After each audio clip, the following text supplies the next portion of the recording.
Magandang araw sa mga kaalaga. So today andito na ako sa barracks. Kakauwi ko lang galing Compostela. So ngayon is maglibot-libot lang tayo sa ating mga alagang isda and papakainin natin sila. Ayan mga kaalaga, ito yung mga pingpong pearl scale goldfish natin. So na-breed ko na itong iba. And itong malalaki is mga male. Ayan, then yung mga maliliit is female. Meron diyang female. So yun yung ginawa ko na i-breed kahapon kasi nag-chase na sila nung pag uwi ko talaga. Then nakita ko naghabulan sila, so i-try ko mag-breed kahit na walang kasiguraduhan, no? So ayun, meron namang mga na fertile. Then ito yung ano lang dito mga kalagaw, yung setup natin na nilagyan ko ng ganitong halaman. Tapos maganda na siya tingnan, pero mukhang kalat lang, pero okay na yan para may ano, no, may design din. So ito lang yung nakadala ng kalat din. So ayan, and dito mga kalaga, ito yung flower horn natin and yung Oscar goldfish. So pasensya na kayo sa background, mga damit. So okay lang yan. Ayan mga kalaga, ito yung flower horn natin, si Bokbok. So na-stress na siya mga ilang weeks, then ngayon bumabalik naman yung cock niya. And meron tayong tilapia dito, alam ko naman nakita nyo naman ito. Then si Scar, Scar, napakaliksi na yung Scar, gutom na siya. So mahal-mahal yung pagkain lang ngayon mga kalaga, kasi okiko binila ni mama nung wala ako dito. So ito yung ipapakain natin sa kanila, which is good naman talaga. So buksan na natin. Yan o. Pasensya na kayo, mandali ang vlog lang ito. Yan, kain ka lang dyan, Bok. So konti-konti lang yung pakain natin. Yan, konti lang yan, 2 piraso lang. Hindi. Yan, si Scaro.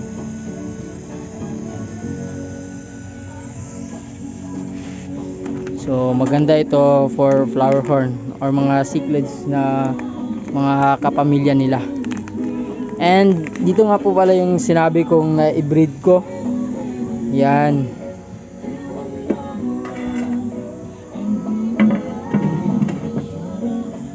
Yan o, maraming baog.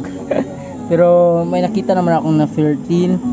So okay lang yan, test breed naman tayo.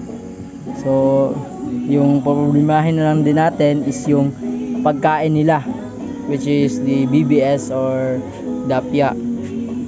So ayun, tapos na natin napakain yung mga flower horn natin. And yung papakainin natin is yung mga pingpong pearl scale goldfish. And alam nyo ba kung saan tayo kukuha ng Dapya or Dapnya? So dito lang, paglabas mo ng bahay, ayun, nandyan na yung mga Dapnya mga kalaga. So ngayon kukuha tayo dyan ng maramihan isa. So prepare muna tayo ng ating gamit, which is the fish net and also yung lagayan. Wait lang. So ganito muna yung vlog natin ngayon mga kalaga.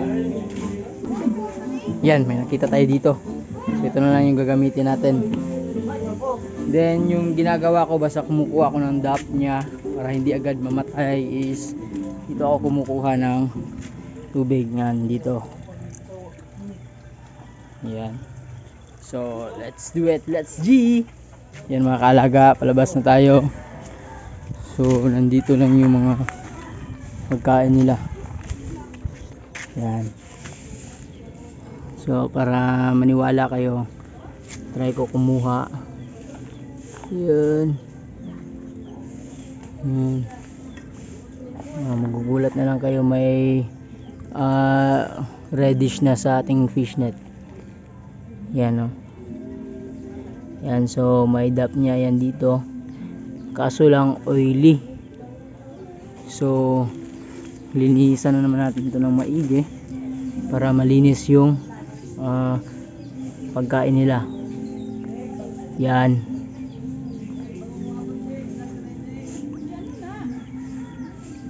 Kuha tayo dito. Yan.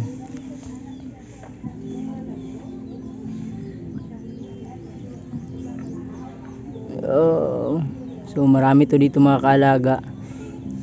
So mga kapwa ko fish keeper dyan na taga Jensen. So more than 3 weeks na ito dito.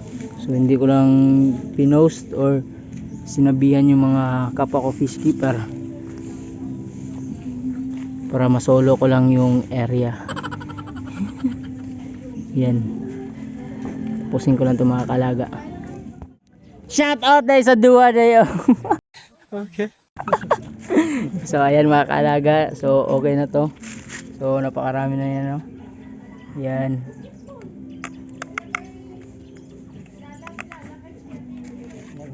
So ayan mga kaalaga, okay na. So tara.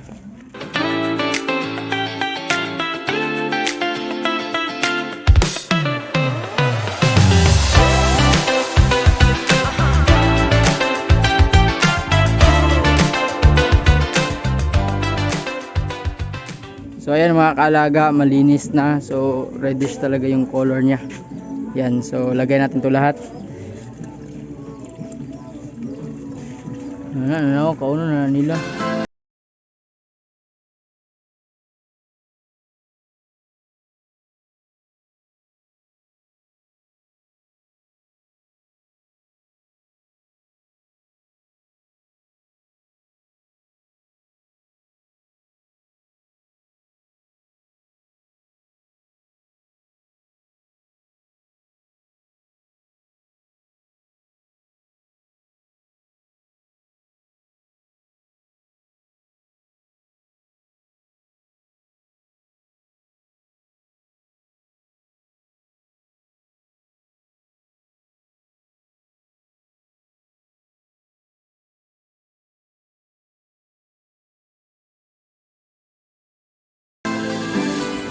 Ayan ang mga kaalaga, no?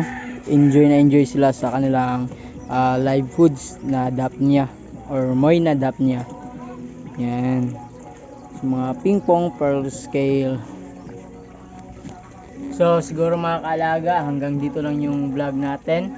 And also shoutout sa mga instructor dyan sa iDrive sa pagkuha ko ng license, and mga fish keeper din pala. So shoutout sa inyo mga bro, and also sa mga bago kong nakilala dahil sa hobby na to. And also don't forget to support my channel by subscribing. So yun ang mga kaalaga, kita-kits sa next vlog.